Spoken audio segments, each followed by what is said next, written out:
You can find Joy off-Broadway this summer. It's the new musical, Joy, starring Tony nominee Betsy Wolfe. It's the true story of the inventor of the Miracle Mop. I sat down with Betsy Wolfe. All right, so let's talk about where we are right now. Thank you for stepping out of rehearsal. Oh yes, I always look like this when I rehearse. Fresh out of rehearsal. Tell me about where it all started. I want to know how it came across your desk. I want to know how did you get here? This is the longest I've ever been with a show. Okay. Every other show has either been a revival or, I had the pleasure of just getting it and it was going to go straight to Broadway. This show, I first got an email in 2018 saying, look, I don't know what you're doing right now. I don't know what you're up to, but there's this show called Joy, based on the movie. And of course, I went home immediately and watched the film and was like, this is unbelievable. Her story is unreal. And I thought, is this actually true? And then I, read more about her and realized, oh, this is all true. They couldn't even fit everything that was true about her life in the film. And so I did one reading and then I did other readings. And then the show slipped away from me for a little while because I said, I'm going to go do this other show called Anne Juliet. And the show wasn't quite done, baking. And so good analogy. When it came back to me, I was thrilled. I've never thought about a show so much when I wasn't doing a show, when I wasn't doing that particular show. So I was amazed that here we are 7 years later. And we're actually doing it. Well, what attracted you so much to it? Because it is a fascinating story. So it's funny, I think about my attachment to it then and then my attachment to it now, and it's just grown. She's a self-made entrepreneur. She had the messiest life, and out of nothing, she made something super extraordinary. And I think that to me was not only the most impressive thing, that something so extraordinary could come out of something so ordinary, but that she was just this completely broken woman in so many ways, picking up pieces of everyone else around her, yet believing in them enough to say, I will make my life harder because I believe there's something good in every single person. So I will make my life harder, carrying an extra burden. Now, whether or not that's good for us, right, or whether or not, that's sustainable, I think we learn beautifully in this show.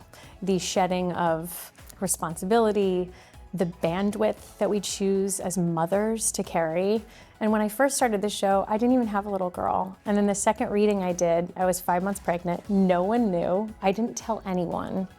And then here I was, a woman raising a child in the middle of a pandemic, singing this music, running a business, and I didn't even realize how many similarities I had to her. It's just an extraordinary story of a woman who figures out how to make her life incredible and therefore making her family's life incredible.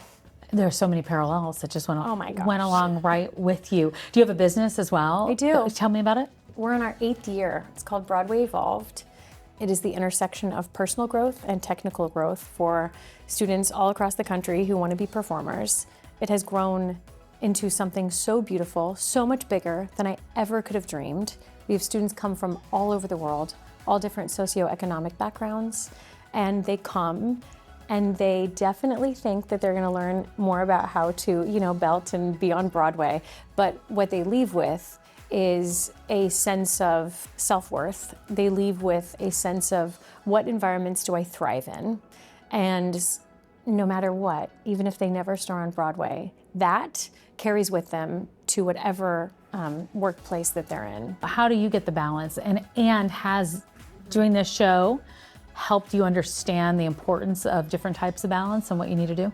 I thought I knew, I thought I had everything under control, and then have a child and have a kid, and then actually try and balance a business and try and balance being a mom and try and balance being a wife.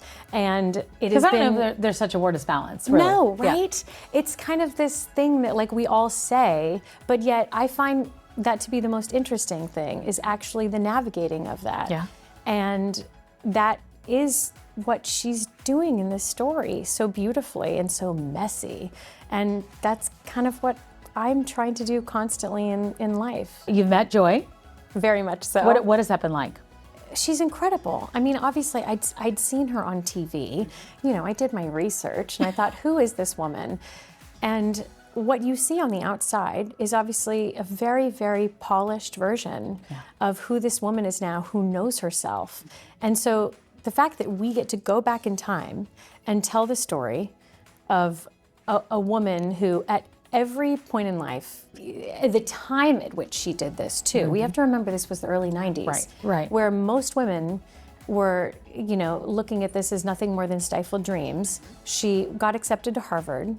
She didn't go because her parents told her to stay back. And so just knowing this woman who said goodbye to all these things in life, and then watching her find her power, you know, when you meet her today, she really does embody and carry all of that with her. She's never a victim or a martyr. And that's what's crazy, is she had every reason to stop, to turn around, or to blame others. And she never did. Even if you've seen the movie, or if you haven't, because now it's been a while, people know her as like the lady who made the mop.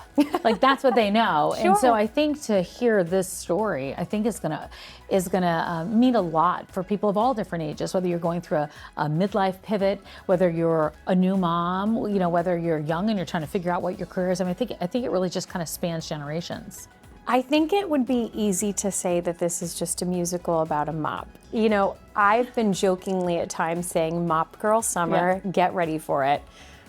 But what I think will really surprise people is that this is a story about 3 generations of women. The story of family is what it's at its core.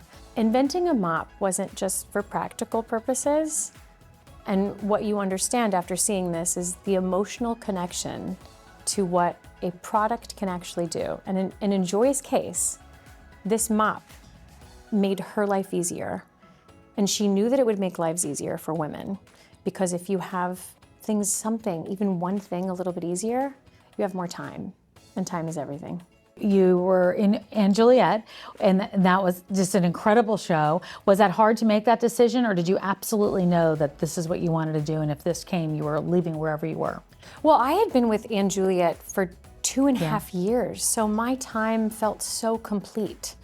My time just felt complete, and I didn't know that this was going to happen until I had kind of said, like, that chapter is closed. I really do believe that the universe kind of just had this in store for me. I remember a vivid time when I had done a couple workshops of this, and I had been told by the team at the time, they said, you know what, we think we'd like to try a couple different options. And I said, you know what, you should absolutely do that, because when you ask for me back, Did you say that? Oh, you better believe it. It's the only time I've ever done this. I'm serious, it's the only time I've ever done this. Because I said, when you ask me to come back and do this, I want you to be 100% sure that I am who you want in that room. I've never had the balls to say that. Were you scared saying that?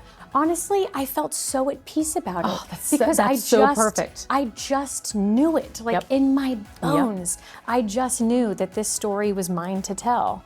And I love the that craziest so much. part again is in 2018, what you would have seen on that stage is nothing like what I can actually bring to this now.